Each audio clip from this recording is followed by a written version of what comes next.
이 시간에 남방 시내들 같이 돌려보내소서라는 제목으로 우리 하나님의 말씀을 나누도록 하겠습니다.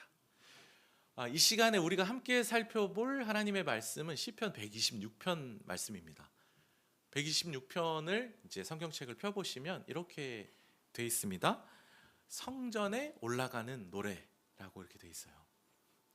그런데 이 성전에 올라가는 노래라고 돼 있는 것이 우리 성경에 또 시편에 이 126편만 있는 것이 아니고요. 120편부터 134편까지 연달아서 15개 시편이 있거든요. 그 중에서 오늘 우리가 살펴보는 126편은 7번째 성전에 올라가는 노래가 되겠습니다. 자, 성전에 올라가는 노래라는 게 무슨 말일까요? 예배드리러 성전으로 갈 때, 그때 이 성도들이 하나님 앞에 노래 부르고 고백했던 그런 노래다라는 거잖아요. 자, 여러분 지금 이 자리에 예배 드리러 예배당에 오셨지 않습니까? 오늘 이 126편 시편의 말씀과 같은 우리의 고백이, 그리고 이 말씀에서 주시는 우리의 다짐이 또 우리에게도 동일하게 고백되어지는 시간이 되면 좋겠습니다. 오늘 말씀 보겠습니다. 1절 말씀에 보면요, 이렇게 기록이 되어 있습니다. 여호와께서 시온의 포로를 돌려보내실 때에 우리는 꿈꾸는 것 같았도다.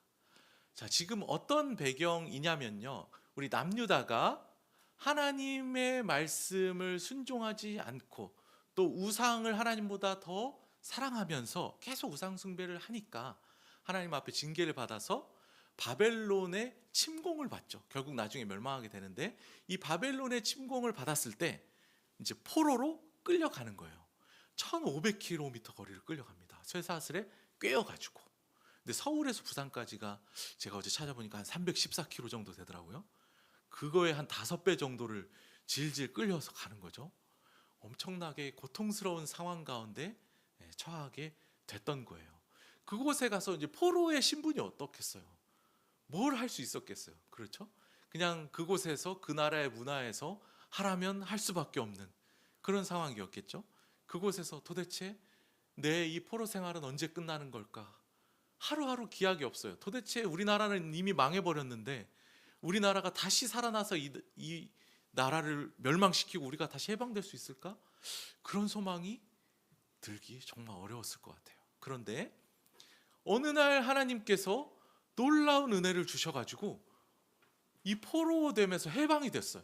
그래가지고 다시 자기 나라로 돌아올 수 있게 된 거예요. 이 말도 안 되는 일이 벌어져가지고 지금 뭐라고 고백하고 있습니까? 내가 지금 이게 진짜인가? 현실인가? 꿈꾸는 것 같았다라고 고백하고 있어요.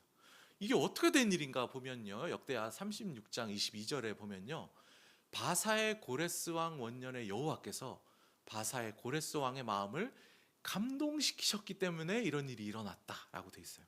바벨론에 끌려갔죠. 근데 이 바벨론이 페르시아라는 나라에 망해요.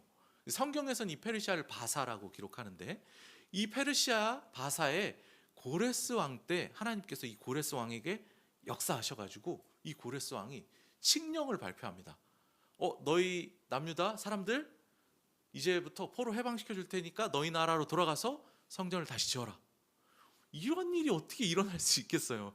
정말 상상도 할 수 없는 일이 일어났죠. 그러니까 막 너무 기뻤다는 거예요.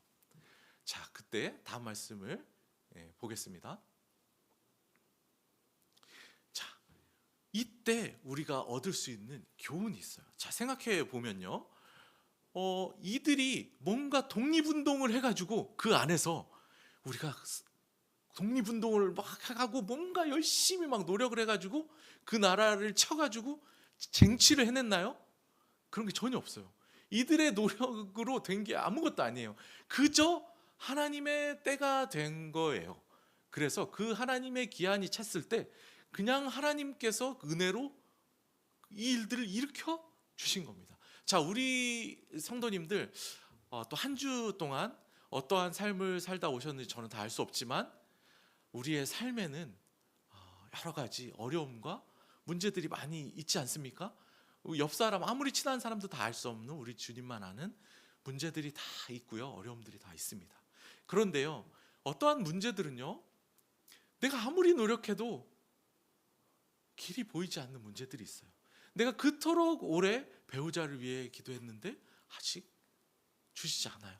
그토록 오래 또 자녀를 위해 기도했는데 주시지 않을 수도 있고요. 사업과 일터에서의 그 관계들을 위해서 내가 최선을 다해 노력했는데 아직도 너무 힘겨운 상황 가운데 있을 수 있어요. 내가 자녀를 위해 열심히 기도했는데 이놈의 자식이 변화될 기미가 보이지 않을 수도 있어요. 그런데 어느 날 뭔가 이렇게 조금씩 좋아지는, 단계적으로 좋아지는 기미가 있으면 그렇구나 하면서 좋겠는데 그런 기미가 안 보일 때가 있단 말이에요. 그런데 그때 기억하셔야 될 것은 뭐냐면요, 하나님의 때가 되지 않아서입니다. 하나님의 때까지 기한이 차면요, 정말 말도 안 되게 하나님께서 그 모든 상황들을 주관하셔서 갑자기 그 일들을 풀어주시고 해결하시는 것을 경험하시고 고백하시게 될 겁니다. 마치 꿈꾸는 것 같이 우리 인생의 문제들은 풀린다는 것을 꼭 기억하셨으면 좋겠어요. 이걸 왜 기억해야 되냐면요, 내가 이렇게 열심히 노력했는데도 뭔가가 안 일어나면 우리는 절망하게 되고 좌절하게 되거든요. 변화되는 모습이 보이지 않으면 절망하고 좌절할 수 있는데, 포기할 수 있는데, 사랑하는 성도 여러분들, 절대 절망하거나 좌절하거나 포기하지 마시기 바랍니다. 우리 주님의 때가 되면 내가 생각지도 못하는 방법으로 진짜 꿈꾸는 것 같이 하나님께서 모든 상황들을 주관하셔서 말도 안 되는 방법으로 이 문제들을 풀어 주실 것입니다. 이것을 믿으시기를 바랍니다. 네, 다음 말씀 보겠습니다. 자, 그렇다면 이렇게 생각을 안 하시겠지만 또 괜한 마음에 우려가 돼서 말씀을 드립니다. 그럼 어차피 하나님께서 하나님의 때가 되면 알아서 해결해 주실 텐데 내가 할 일은 별로 없네. 그냥 기다리면 되겠네. 그게 아니죠. 우리가 할 일이 있어요. 우리가 할 일이 있습니다. 그렇다면 우리가 할 일은 뭘까? 이걸 생각을 해봐야겠죠. 우리가 할 일이 무엇인가를 생각하기 위해서 하나님께서 왜 일하셨는지를 좀 생각해 봤으면 좋겠어요. 역대하 36장 22절에 보면요, 하나님께서 페르시아 바사의 고레스 왕의 마음을 감동시키셔서 포로에서 풀려나게 해주셨잖아요. 왜 그런 일을 하셨다고 기록되어 있습니까? 말씀을 이루시려고. 하나님 무슨 말씀을 하셨었길래 말씀을 이루시려고 이런 일을 하셨는가를 보겠습니다. 자, 다음 페이지에 보면요, 예레미야 29장 10절에 이렇게 예전에 말씀을 하셨었어요. 여호와께서 이와 같이 말씀하시니라. 바벨론에서 70년이 차면 내가 너희를 이곳으로 다시 돌아오게 하리라 라는 말씀이 있으셨어요. 그래서 정말로 70년이 지났을 때 돌아오게 되는 겁니다. 하나님은요, 하나님이 하신 말씀을 이루시기 위해서 일하신다는 걸 꼭 기억하시기 바랍니다. 자, 그렇다면 이걸 기억한다면 여기서 이제 우리가 교훈을 얻을 수 있는데요, 우리가 해야 될 일은 뭐겠어요? 우리가 해야 될 일, 하나님은 항상 그 하나님의 말씀을 이루시기 위해 일하시는 분이잖아요. 그러니까 우리는 뭘 해야 돼요? 우리가 삶에서 어떤 문제 상황이나 어려운 상황 가운데 A라는 행동을 할지 B라는 행동을 할지 막 머리를 써서 선택을 할 거 아니에요. 근데 그 어떤 선택과 행동이라 할지라도 그 근거가 하나님의 말씀이 되도록 나의 행동과 하나님의 말씀을 이렇게 묶어버려야 된다는 거예요. 묶어버려야 돼. 이런 거죠. 너 요즘 그런 일로 힘들다고 했었는데 어떻게 하기로 했어? 나는 그래서 이렇게 하기로 했어. 왜? 라고 물으면 어떤 성경에 몇 장 몇 절에 이런 말씀이 있는데 그 말씀 때문에 내가 이것을 붙들고 이렇게 행동하기로 했어 라는 근거가 항상 있으셔야 된다. 그러면요, 이렇게 나의 행동과 하나님의 말씀을 이렇게 매칭해서 묶어 놓으면요, 하나님은 항상 말씀을 이루시기 위해 일하신다고 했잖아요. 그러니까 내가 지금 하는 행동을 말씀과 묶어 놓으면요, 이 말씀을 이루시기 위해서라도 내가 지금 하는 행동을 반드시 사용해 주신다는 겁니다. 이게 우리 인생의 지혜입니다. 내가 그냥 무언가 행동을 하는 게 아니에요. 이렇게 하는 게 훨씬 좋을 것 같은 생각이 들어서 하는 게 아닙니다. 내가 이렇게 하는 행동에는 분명한 말씀의 근거가 있어야 돼요. 그렇게 해가 보십시오. 어떻게 되는지. 하나님께서 그 말씀을 이루시기 위해 어떻게 일하시는지를 보시라는 겁니다. 그러면 우리 성도님들 그 말씀을 이루시기 위해 일하시는 하나님의 놀라운 은혜를 반드시 경험하게 되실 줄로 믿습니다. 네, 다음 말씀을 보겠습니다. 자, 2절 말씀을 보면요, 오늘 시편 시인이 이렇게 고백합니다. 그때 우리는, 그러니까 포로에서 해방됐을 그때 우리는 웃음이 너무 났어. 막 너무 좋아서 웃음이 가득했어. 그리고 막 찬양이 가득 찼어요. 너무 행복하니까. 그리고 그때 어떤 일이 일어났냐면 주변에 믿지 않는 문 나라 사람들이 뭐라고 했었냐면, 야, 너 하나님 믿는다며, 여호와 하나님 믿는다며. 근데 너희 나라는 왜 망했고, 너희는 왜 이렇게 포로로 끌려가서 지금 이렇게 살아? 야, 네가 믿는 그 하나님 그거 진짜 맞니? 좀 아닌 것 같은데? 이렇게 비아냥대고 비난을 했던 그 주변에 믿지 않는 뭇 나라의 사람들이 지금 하나님이 이 고레스 왕, 그 거대한 페르시아 제국의 고레스 왕에게 역사하셔가지고 이 놀라운 칙령을 발표해서 포로에서 해방이 돼서 돌아오게 되는 일들을 보면서 그 안 믿고 비아냥댔던 그들이 뭐라고 얘기합니까? 니들이 믿는 그 여호와 하나님이 너희를 위해서 정말 큰 일을 행하셨구나. 야, 네가 믿는 하나님 진짜 있나 보다. 이렇게 고백할 수 있는 일들이 있었다라는 겁니다. 자, 우리가 여기에서 저 2절 말씀에서 뭐에 집중했으면 좋겠냐면요, 그때라는 것에 집중했으면 좋겠어요. 그때. 우리가 여기서 세 번째 교훈을 생각했으면 좋겠는데요, 지금 그때를 기억한다는 거예요. 그때 우리가 기뻤었어. 찬양이 가득했었어. 안 믿는 사람들까지 하나님을 고백했었어. 라고 그때를 기억하죠. 우리도 그때를 기억해야 한다는 것입니다. 어떨 때입니까? 그때는 하나님이 우리 인생에 놀라운 은혜를 주어서 우리가 너무 행복했을 때, 찬양이 넘쳤을 때, 내 주변에 안 믿는 사람까지도 믿는, 야, 네가 믿는 하나님 진짜 있나 보다 했을 때의 일들을 기억하라는 것입니다. 지금은 비록 내가 기뻐할 수 없는 상황일 수도 있어요. 찬양이 안 나오는 상황일 수도 있어요. 내 주변의 사람들이 네가 믿는 하나님 아닌 것 같은데 라고 하는 상황일 수도 있어요. 하지만 지금이 때가 안 돼서 그렇습니다. 하나님의 때가 안 돼서 그런 거예요. 그럴 때는 어떻게 해야 됩니까? 이전에 하나님의 때, 하나님이 은혜를 주셨을 때를 꼭 기억하셔야 돼요. 제 주변에 제가 설교 때, 예전에 설교할 때도 이분을 예를 들었던 적이 있는데 한 번 더 말씀드릴게요. 너무 이분이 너무 귀해가지고, 이 집사님은요 그렇게 기록을 하세요. 내가 지금 상황이 너무너무 안 좋아서 이건 도대체 길이 안 보이는, 방법이 없어 보이는 상황이었는데 하나님께서 이렇게 일을 해주셔서 이렇게 풀리게 되었고, 그래서 내가 하나님께 너무 감사해서 이렇게 찬양을 올리고 예배를 드렸다.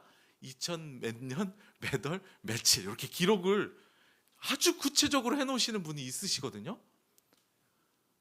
와, 뭐 그렇게까지 기록을 해놓으시나 했는데, 이분이요, 제가 보니까 최근의 상황이 도대체가 어떻게 버티시는 거지 싶을 정도로 너무 힘들고 어려운 상황인데, 그냥 그 시기를 하나님 의지하시면서 버틸 뿐만 아니라 하나님을 찬양도 하시더라고요. 어떻게 하시나 봤더니 예전에 기록했던 거를 보시는 거예요. 그러면서 하나님 이렇게 하셨던 것 보시더라고요. 기억하셔야 이겨낼 수 있어요. 오늘 3절 말씀에 여호와께서 우리를 위하여 큰 일을 행하셨었기 때문에 지금 현재 우리가 기쁘도다 고백하고 있는 거예요. 저도요, 기록을 원래 많이 하는 스타일이 아닌데 제가 19년 전에 기록했던 다이어리, 그걸 보면서 제가 그때 그런 일이 있었다는 거는 기억을 하지만 그때 구체적으로 어떤 상황인지는 다 까먹었어요. 그런데 그때 그 기억들을 오래간만에 봤더니 제가 진짜 눈물을 멈출 수가 없었어요. 아, 이런 일들이 있었구나. 아, 내가 이걸 왜 잊어버리고 있었지? 정말 하나님이 이렇게까지 일해 주셨었구나. 그리고 그때 이루어 주셨던 기록뿐만이 아니라 그때 당시에는 내 인생이 끝날 때까지 이 문제들이 풀릴 수 있을까라고 해서 너무 안 될 것 같이 좌절하면서 하나님 앞에 기도했던 기도문들이 쭉 적혀 있었는데, 지금 19년이 지나고 지금 보니까 다 응답해 주셨더라고요. 제가 얼마나 울었는지 모르겠어요. 응답해 주셨는지도 몰라요. 내가 뭘 기도했는지도 몰라요. 우리는요, 기억을 못하는 사람들이에요. 망각하거든요. 기록하시는 것을 저는 강력히 권면드립니다. 그러면 기억하실 수 있어요. 그러면 우리가 힘들 때에도 넉넉히 이겨낼 수 있을 줄로 믿습니다. 하나님의 은혜의 때를 꼭 기억하시기 바랍니다. 네, 이제 오늘 마지막 말씀인데요. 이제 4절 그리고 5절 6절 이렇게 볼 텐데요. 자, 여호와여 우리의 포로를 남방 시내들 같이 돌려 보내소서. 오늘 제가 이 부분을 제목으로 삼았어요. 설교 제목으로. 우리의 포로를 돌려보내 주십시오. 이상하죠? 방금까지 무슨 내용이었어요? 하나님께서 포로를 해방시켜 주셔서 다시 돌려보내 주신 것에 너무 기뻐가지고 감사하고 찬양하고 그랬는데, 무슨 말이에요? 갑자기 뜬금없이 4절에 돌려보내 주십시오라고 간절히 구하고 있죠. 무슨 말입니까? 좀 이해가 안 되죠? 이해가 되실 겁니다. 다 돌아온 게 아니거든요. 네. 그 페르시아 제국 가운데 지금 이곳으로 돌아온 건 굉장히 그렇게 일부밖에 안 돌아왔어요. 한번 생각해 보세요.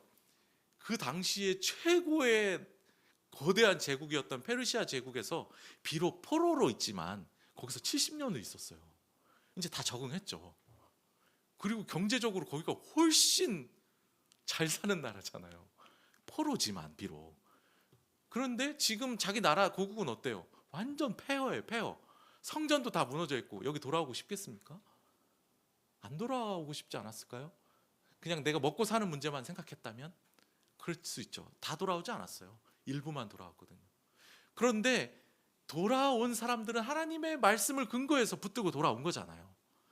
하나님의 성전을 다시 짓고 하나님 앞에 잘 예배해 보겠다고 돌아온 건데, 돌아와 보니까 너무 좋은 거예요. 그래서 지금 기도하는 거죠. 내가 주님 앞에 이렇게 돌아와 보았더니 너무 좋은데 여전히 그걸 모르고 이 세상, 저 바벨론으로 상징되는, 바벨론이 아니죠, 이제 페르시아죠. 페르시아의 그 세상이 너무 좋다고 여전히 생각하면서 포로 상태인데도 안 돌아오고 있는 그들을 불쌍히 여겨주시고 그들을 좀 돌아오게 해주세요라고 그들을 위해 기도하는 겁니다. 자, 그런데 여기에 우리의 포로를 돌려보내소서라고 이렇게 번역된 이 부분이 원어에 보면 저렇게 뭔가 일반적으로 그 일반적인 내용으로 기록이 되어 있어요. 무슨 말이냐면요, 우리 안에 있는 어려운 일들을 해결해 주십시오 라는 식으로 일반적으로 해석해도 무리가 없게끔 되어 있어요. 그래서 저는 나 자신과 우리 세상 사람들의 이것을 이제 적용해서 한번 우리도 이렇게 기도하면 좋겠다라고 묵상을 해봤어요. 우리도 사실 이 죄악된 세상 가운데 평생 끌려다니면서 이 죄악된 세상에 노예처럼 평생 살 수밖에 없는 존재들이었는데, 하나님께서 우리 예수 그리스도를 믿고 구원해 주셨죠. 이제 더 이상 우리는 이 세상에 종노릇하면서 살지 않아도 돼요. 그런데 우리 돌아보시면 어떻습니까? 우리는 이제 예수 그리스도만으로 온전히 만족합니까? 그러시군요. 죄송합니다. 저는 안 그럴 때가 더 많은 것 같아요. 죄송합니다. 우리 성도님들도 많은 분들 그러실 거예요. 내 마음 가운데 일부는 주님 앞에 와 있지만 많은 부분은 여전히 이 세상의 것들이 더 좋아요. 그래서 그곳에 마음이 많이 가 있어요. 그래서 우리는요, 이렇게 기도해야 돼요. 아직 주님 앞으로 다 돌아오지 않고 세상에 가 있는 그 마음 다시 주님께 돌려주십시오. 이렇게 나 자신을 위해, 그리고 내 상황 가운데 아직 많은 부분이 하나님 은혜 주셔서 해결이 됐지만 여전히 풀리지 않고 있는 문제들 많이 있거든요. 그 부분들 주님 해결해서 다시 돌려 주십시오. 나 자신의 상황 위해서. 이렇게 기도하셨으면 좋겠고요. 내가 그토록 기도하고 있는데, 우리 혹시 저도 아직 가족이 믿지 않는데 우리 명절만 되면 저처럼 가슴 아픈 우리 성도님들 있을지 모르겠어요. 믿지 않는 가족들, 그렇게 복음을 전했는데, 자, 영적 기도 따라하세요. 막 따라 해놓고 안 믿어요. 마음이 너무 아프죠. 주변의 친구나 뭐 사랑하는 사람들, 그런데 정말 이 사람은 안 믿을 것 같아. 포기하는 마음이 드는 그런 사람도 있어요. 근데 그 사람들도 내가 지금 누리는 이 기쁨을 좀 누리게 해주십시오, 이렇게 돌려보내 주십시오, 이렇게 기도했으면 좋겠습니다. 자, 그런데 나 자신을 위해 기도하시고 세상 사람들을 위해 기도하시는데, 오늘 시편의 저자가 이렇게 기도해요. 그냥 돌려보내 주십시오 하는 게 아니라 남방 시내들 같이 돌려보내 주십시오. 오늘 설교 제목입니다. 남방 시내들 같이 돌려보내 주십시오. 자, 여러분들 바로 이해가 되십니까? 남방 시내들 같이 돌려보내달라는 말이, 이게 그 당시 문화권 사람들은 바로 이해가 됐을 거예요. 근데 우리나라는 그 문화에, 그곳 지역에 살지 않았기 때문에 이게 무슨 말인지 이해가 안 돼요. 제가 그래서 말씀드릴게요. 여기서 얘기하는 남방이라는 것은 남쪽 네게브 지역을 말해요. 그쪽은 광야고 사막이에요. 1년에 비가 200mm도 안 와요. 그래서 12달 중에 10달은요 비가 안 와가지고요, 강, 시냇물이 흐르는 강 바닥이 말라가지고 바닥이 쩍쩍 갈라져 있어요. 도대체 여기에 생명체가 살 수 있는지 전혀 불가능할 것 같은 폐허 같은 모습이란 말이에요. 12달 중에 10달은 그래요.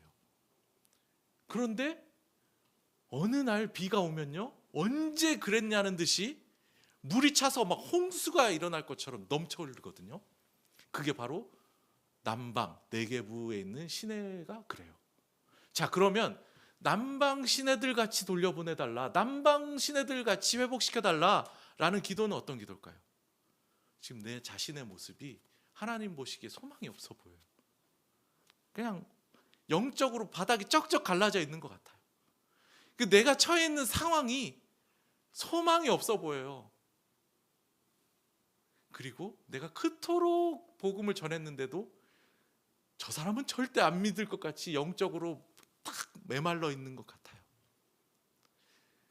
그 상황들이, 나의 상황들, 그리고 내가 복음 전하려는 그 사람들의 상황들이 남방 시내들 같이 쩍쩍 갈라져 있고 메말라 있어서 소망이 없어 보일 수 있어요. 심지어 그게 아주 길 수 있어요. 하지만 분명한 것은 남방 시내들 같은 그런 모습일지라도 이 남방 시내들 같이 돌려보내달라는 말은 뭡니까? 어느 날 하나님이 은혜를 주시면요, 언제 그랬나는 듯이 말도 안 되는 은혜로 홍수와 같은 은혜가 부어져서 나 같은 사람이 완전히 주님 앞에 헌신하게 되는 일이 일어나요. 내 안에 절대 풀리지 않는 것 같은 결혼의 문제, 자녀의 문제, 직장의 문제, 관계의 문제, 그 모든 풀리지 않을 것만 같은 건강의 문제, 그 모든 문제들이 정말 넘치는 은혜가 부어져서 풀리게 되는 일이 있게 해주십시오. 이게 남방 시내들 같이입니다. 절대 안 믿을 것 같은 그 사람이 말도 안 되게 믿는 일이 있게 해 주십시오. 남방 시내들 같이 돌려보내 주십시오. 이 기도가 우리 성도님들의 기도가 되었으면 좋겠습니다. 네, 마지막 교훈입니다. 이 마지막 교훈을 생각하기 전에 이제 5절과 6절에 보면은요, 이 남방 시내들 같이 돼 있으니까 어때요? 지금 현재의 상황이 쩍쩍 갈라져 있는 소망 없어 보이면 눈물이 나잖아요. 그렇죠? 눈물 나는 상황이에요. 자, 이 눈물 나는 상황인데 내가 작은 씨가 있어요. 지금 비가 너무 많아서 바닥이 쩍쩍 갈라지는데 지금 이거 먹고 죽을래도 이거밖에 없는 상황인데 지금 무슨 미래를 생각하면서 이 씨를 뿌려요. 말도 안 되는 상황이죠. 당장에 먹기도 너무 부족한 씨밖에 없는데, 그러함에도, 그러니까 그 상태에서 이 씨를 미래를 위해서 오늘 뿌리면서 심는다는 것은 엄청난 눈물 가운데나 할 수 있는 일인 거예요. 그래서 눈물을 흘리면서 씨를 뿌리는 겁니다. 우리의 지금 상황들, 모든 상황들은 어려울 수 있지만 그러한 상황 가운데에서 지금 당장 눈앞의 일들을 해결하기에도 버거워요. 내가 가진 걸로는. 하지만 그러함에도 불구하고 하나님이 이루실 미래의 일들을 소망하면서 지금 내가 기도의 씨를 뿌리는 겁니다. 그리고 지금 내가 순종의 씨를 뿌리는 거예요. 하지만 그 기도와 순종에는 눈물이 필요해요. 눈물이 날 수밖에 없는 상황이지 않겠습니까? 내 자녀를 위해서 기도하는데 어떻게 하면 좋지? 이 자녀가 변화될 기미가 너무 안 보이면 눈물 나요. 눈물로 기도할 수밖에 없어요. 하지만 기도의 씨를 뿌리십시오. 말씀의 순종의 씨를, 내 지금 상황이 너무 어려워도 씨를 뿌리십시오. 그러면 하나님이 약속해 주십니다. 분명히 말씀드립니다. 기쁨으로 거두리로다. 반드시 기쁨으로 곡식단을 가지고 돌아오리로다. 하나님이 약속의 말씀을 주십니다. 우리가 뿌린 건 아주 작은 씨예요. 그런데 나중에 거두는 건 뭐라고요? 그 씨들이 가득 달려있는 곡식단으로 반드시 거두게 될 것이다 라고 하나님이 지금 약속해 주고 계시는 겁니다. 이 약속의 말씀을 붙드시기를 바랍니다. 나의 인생에 대해서도, 그리고 우리가 기도하고 있는 주변에 믿지 않는 그 사람들에 대해서도 이 약속의 말씀을 붙드시기를 바랍니다. 네, 눈물로 씨를 뿌리시기를 간절히 또 권면 드립니다. 남방 시내들 같은 상황일지라도 눈물로 씨를 뿌리십시오. 그러면 남방 시내들 같이 어느 날 놀랍게 역사하셔서 우리가 기쁨으로 거두게 될 것입니다. 오늘 말씀을 정리하겠습니다. 우리의 인생에 많은 문제와 어려움들이 있어요. 안 풀릴 것 같아도요, 어느 날 꿈꾸듯이 하나님의 은혜로 풀리게 된다는 걸 기억하시기 바랍니다. 절대 절망하거나 좌절하지 마십시오. 그렇다고 하나님 앞에서 아무것도 안 하면 안 됩니다. 우리가 할 일이 있어요. 3가지를 말씀드렸습니다. 하나님은 말씀을 이루기 위해 일하시니까 말씀을 무슨 행동을 하든지 묶으세요. 그리고 과거에 하나님 일하실 때를 계속 기억하십시오. 그리고 지금 어려워도 눈물로 씨를 뿌리십시오. 그러면 남방 시내들 같이 어려운 상황일지라도 반대로 또 남방 시내들 같이 어느 날 풍성하게 넘쳐 흐르게 하나님께서 반드시 기쁨으로 거두게 해주시겠다고 약속을 주십니다. 오늘 이 말씀을 꼭 붙드시고 기도하시는 우리 귀한 성도님들 다 되시기를 주님의 이름으로 축원합니다. 네, 오늘 말씀을 기억하시면서 함께 찬양했으면 좋겠습니다. 주 여호와는 광대하시도다 가사를 묵상하면서 함께 찬양하겠습니다.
다 주의 크신 이름 높이며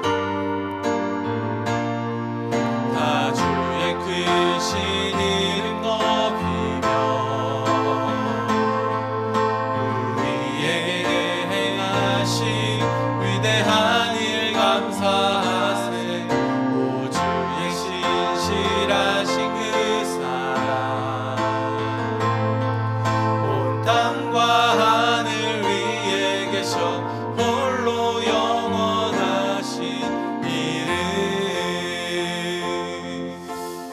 시간에 눈을 감고 오늘 말씀을 기억하시면서 함께 기도하면 좋겠습니다. 우리 인생의 모든 어려움과 문제들은 하나님의 때가 되면 마치 꿈을 꾸듯이 은혜로 풀리게 됨을 믿습니다. 하나님의 기록된 성경의 말씀을 지키시기 위해 하나님은 말씀대로 일하시기 때문에 우리의 삶의 모든 행동들을 말씀을 근거로 말씀과 묶어서 행하게 하여 주옵소서. 주님의 때가 되기 전까지 견디기 힘들 때마다 이전에 행하셨던 역사들과 은혜들을 기억하며 살게 하여 주옵소서. 지금 내 삶의 상황이 마른 강바닥처럼 어렵고 복음을 들어야 할 이웃의 마음이 말라있어 소망이 없어 보여도 남방 시내들 같이 한번 은혜의 단비를 내려주시면 반드시 놀라운 기쁨으로 거두게 될 줄 믿습니다. 우리 이런 기도 제목을 가지고 이 시간에 주님의 이름 한번 부르면서 간절히 기도하며 나아가겠습니다. 주여, 아버지 하나님, 오늘 시편 말씀을 통해서 하나님 앞에 기도합니다. 아버지 하나님, 그토록 오래 기도하고 있는 문제들이 참으로 아직도 풀리지 않고 여러 가지 또 삶의 어려운 문제들이 풀리지 않는 상황들 가운데 있습니다. 열심히 노력하고 있지만 또 답을 찾을 수 없는 문제들도 있습니다. 우리 삶의 여러 가지 어려움과 문제들은 하나님의 때가 되어 기한이 차면 놀라운 하나님의 은혜 가운데 마치 꿈꾸듯이 놀랍게 해결될 줄로 믿습니다. 아버지 하나님, 주님의 때를 우리가 기다리게 하여 주시옵소서. 하나님, 그러나 그때를 기다리면서 아무것도 안 하는 것이 아니라 우리가 주님 앞에 행할 것이 있음을 고백합니다. 아버지 하나님, 우리가 어떤 상황 가운데에서든지 최선을 다하되 그저 나의 생각대로 최선을 다하는 것이 아니라 아버지 하나님의 말씀을 근거로 말씀과 묶어서 행동하는 우리가 될 수 있도록 하나님 은혜를 더하여 주시옵소서. 지금은 비록 웃을 수 없고 하나님을 찬양할 수 없는 어려운 상황일지라도 이전에 하나님이 일하셨던 때를 기억하게 하여 주시옵소서. 그것을 위해 기록하는 저희가 되게 하여 주시옵소서.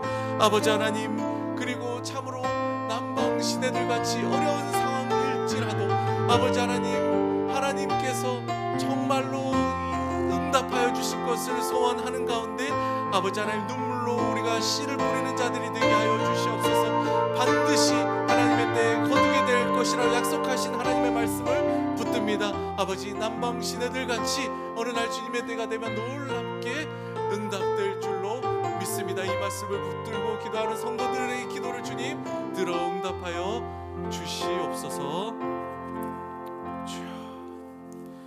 사랑하의 하나님, 오늘 우리에게 시편 말씀을 통해서 은혜와 교훈을 주시고 분명한 약속을 주시니 감사합니다.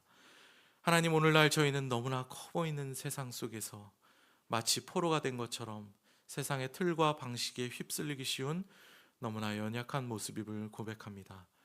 그러나 이 시간에 하나님 앞에 우리의 지금 모습과 힘겨운 인생의 모습과 상황들 그대로 가지고 나와 예배를 드립니다. 하나님, 이 시간에 우리 인생의 모든 어려움과 문제들은 결국 하나님의 때에 하나님의 은혜로 마치 꿈꾸듯이 해결될 것임을 믿게 하여 주시옵소서. 모든 문제 해결은 주 하나님께 있음을 고백합니다. 주님께 달려있기 때문에 어떤 상황에서도 나 자신에게 절망하거나 상황에 좌절하지 않게 하여 주시옵소서. 주님의 때가 되면 주님이 일하셔서 능력으로 해결될 줄로 믿습니다. 하나님은 기록된 성경의 말씀을 따라 행하시는 분이심을 붙듭니다. 우리의 모든 생각과 행동들을 말씀에 묶어서 말씀을 기준으로 하게 하여 주시옵소서. 그리고 말씀 따라 행하셔서 주님의 때를 기다릴 때 우리가 지치고 힘들 때마다 주님이 놀랍게 역사하시고 은혜를 주셨던 때를 우리가 기억하게 하여 주시옵소서. 비록 눈앞의 현실은 말라버린 강바닥처럼 소망이 없어 보여서 눈물이 나지만 눈물 속에서도 말씀 붙들고 은혜를 기억하며 기도로 씨를 뿌리면 하나님의 때가 될 때 반드시 놀라운 기쁨으로 거두게 될 줄을 믿습니다. 우리의 삶에 놀라운 기쁨의 열매가 있게 하여 주시옵소서. 소망 없어 보이는 우리 주변에 믿지 않는 가족과 친구, 이웃들이 주님께 돌아오는 기쁨의 열매가 있게 하여 주시옵소서. 눈물로 씨를 뿌릴 때 남방 시내들 같이 반드시 어느 때 기쁨으로 거두게 하실 주님을 찬양합니다. 감사하며 우리 주 예수 그리스도의 이름으로 기도합니다. 아멘.